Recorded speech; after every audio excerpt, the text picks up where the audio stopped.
Hello and welcome back to another episode of Ruining Your Childhood.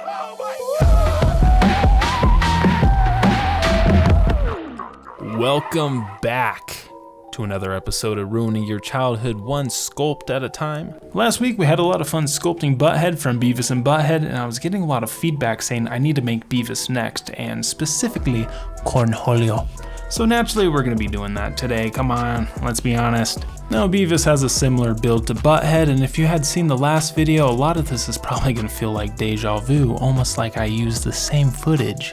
But that would be ridiculous. Save time? Not around here. Now that we got the head mostly shaped out by using aluminum foil and clay, we could go ahead and start it in his nose. I went ahead and pinched off a dank nug of clay before shaping it into a triangle, then taking my ball stylus, we could start punching in those giant nostrils before attaching it to the face. After attaching the schnoz, we can move on to his eyes. I went ahead and pre-baked a small ball of clay, slicing it in half, finding the position on the face, then cramming those into position. I then take small little nugs of clay, putting that above and below the eye, blending those out until we got some upper and lower eyelids / bags. Moving down the face, we could start on his upper lip. I took this triangle piece of clay that I made off camera, attaching it to the upper part, blending that in. I then add this loaf of clay to the bottom part of the face because we're going to need to bulk out that jaw because this dude has got a glorious underbite. Let me tell you, this thing could catch rain. Now that we got the main bulk of Beavis' lower jaw built up, we can add a few nugs of clay to the side of the face to help build out the cheeks and emphasize his smile. Once we get those cheek chunks in their proper positions, we can go ahead and blend those face patties with the silicone sculpting tool and some isopropyl alcohol. And once we're getting this bad boy all smoothed out, we can go back down and start refining his jaw to make it a little bit more present. Using a variety of different sculpting tools, I go ahead and just carve out that jaw. Now at this point, Beavis is kind of looking like one of those hillbillies from the movie Wrong Turn, so we're gonna fix that by bulking up his eyebrow ridge. For this, I rolled out a couple thin pieces of tapeworm, attaching those to the top of the face, and then using just my fingers and a variety of different sculpting tools, I go ahead and blend that in. Once I had everything all smoothed out, I was realizing his eyes were also a little too small, so we're gonna go ahead and just quickly carve those out. And while I'm here, might as well do a little bit more detailing around the eye. As for Beavis' teeth, I went ahead and pre-baked these rock chompers off camera. Then using some tweezers, I went ahead and meticulously stuck these into the mouth. In the end, you don't really see them, but you know what? We'll know they're there. I then spend the next several minutes working around the face, adding little details here, little details there, making this thing look a little bit more realistic. And to finish everything off, I went ahead and dusted over the top with some isopropyl alcohol and a paintbrush, just smooth all those imperfections out, and then we can move on to his ears. Much like Butt-Head, he's gonna have some tiny little ears. They are gonna be covered in the end, but you know, details, right? For this, I just took a ball of clay that I flattened out, slicing it in half. I then apply those to the side of the head, and with my little sculpting tool, I go ahead and give it some inner ear detail that we will never see, but we'll know. We give it one last wipe down with the isopropyl alcohol, liking how the face is looking, so we could go ahead and insert this little piece of armature wire to give it some structure, and then it's off to the oven for a bake. Now that Cornholio is back and looking more baked than ever, we could go ahead and start bulking out the body. Since we are going to be making Cornholio, we are going to need his arms standing up in the air, so for this I'm just going to be attaching this piece of armature wire via aluminum foil tape. This stuff works pretty well with holding your wires in place while you start to bulk it up with the clay. After I got the armature wire attached, we could start bulking it up. Using just chunks of clay, I slam it onto the body, building up his midsection. Once we got his body all built up, I just go around using my fingers and some isopropyl alcohol to blend everything out to make it all nice and smooth. I then take a silicone sculpting tool, spending a little bit too much time on this belly button. I know in the cartoon he doesn't have one, but belly buttons are disgusting, so let's add one. With his body yachty done and his navy navel in place, we could start on his arms. Using a double hand rollout technique, I roll out a couple thick pieces of tapeworm, slicing them down the center. I didn't show it, but I coated the armature wire in some liquid Sculpey. This is going to help the arms stick to the armature wire.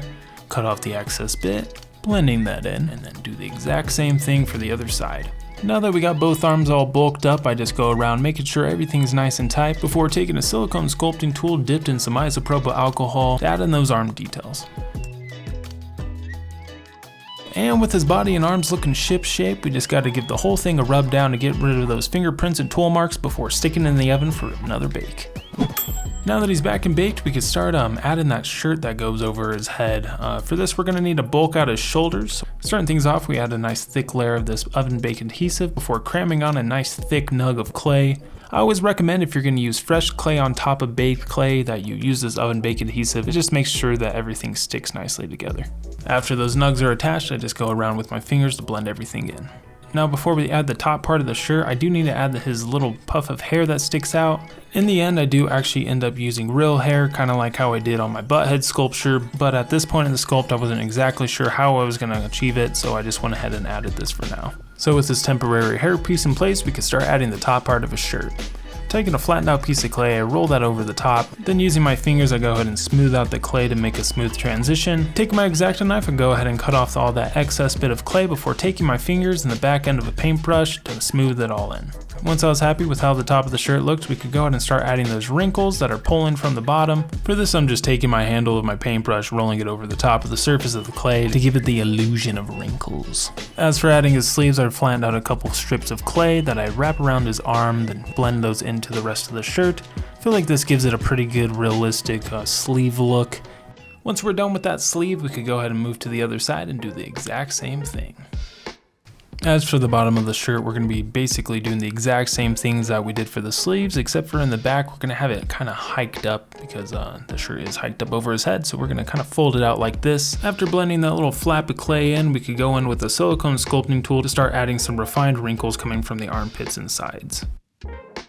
And to make sure I don't mess up the shirt too much, we're going to go ahead and just stick it in the oven real fast for a quick bake.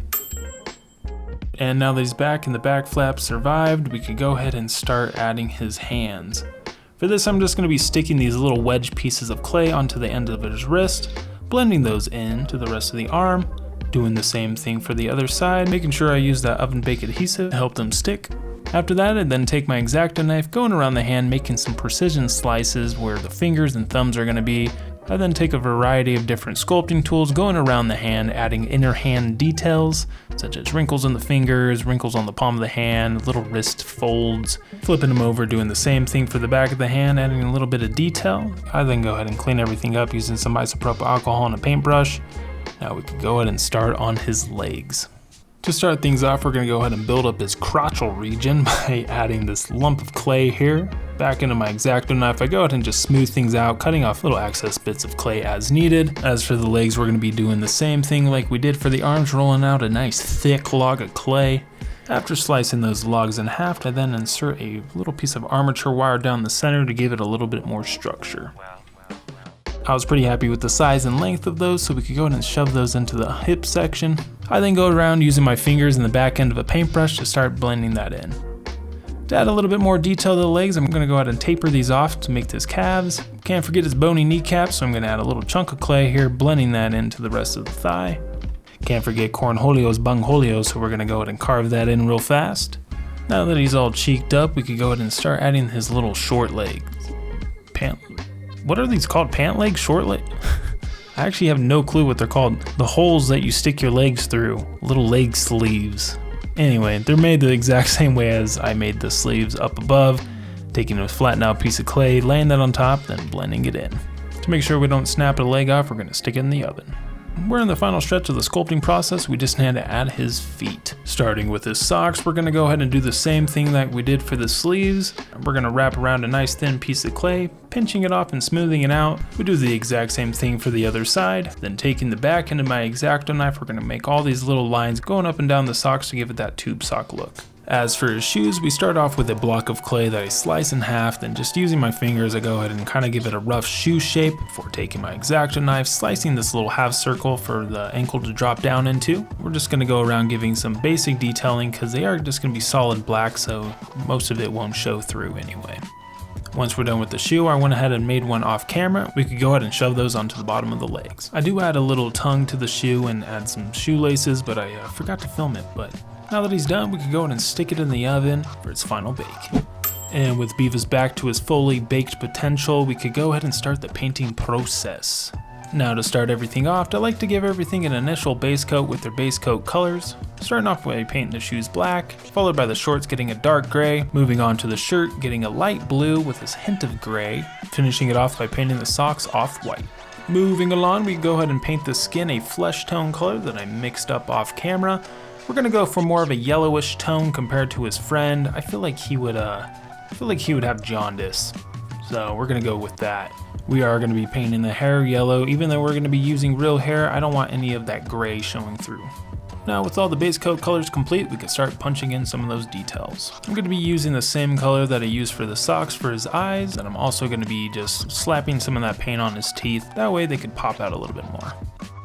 Moving on to the step that actually makes this thing look more realistic is the weathering process.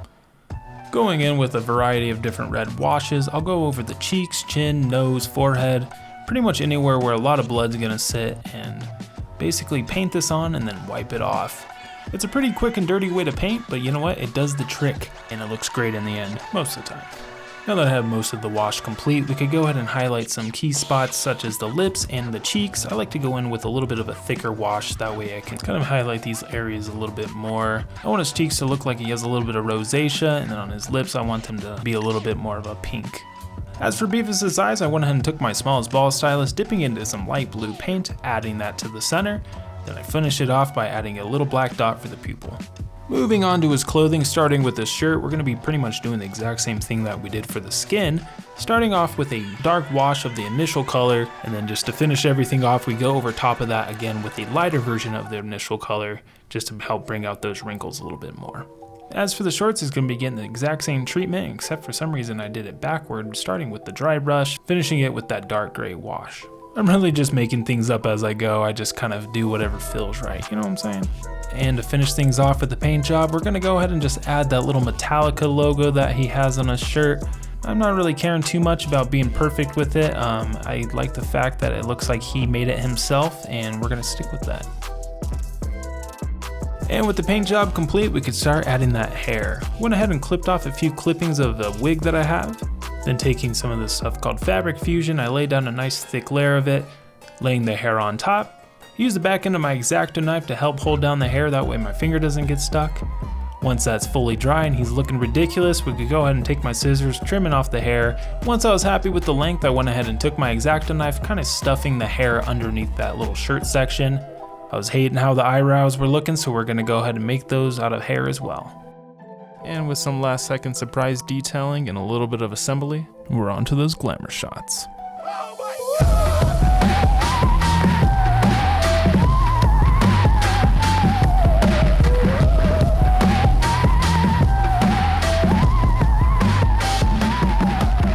Thank you guys so much for watching the video. I hope you all enjoyed it. Don't forget to hit that like and subscribe button, and also leave a comment down below of who you would like to see me sculpt next. I'll see you next time.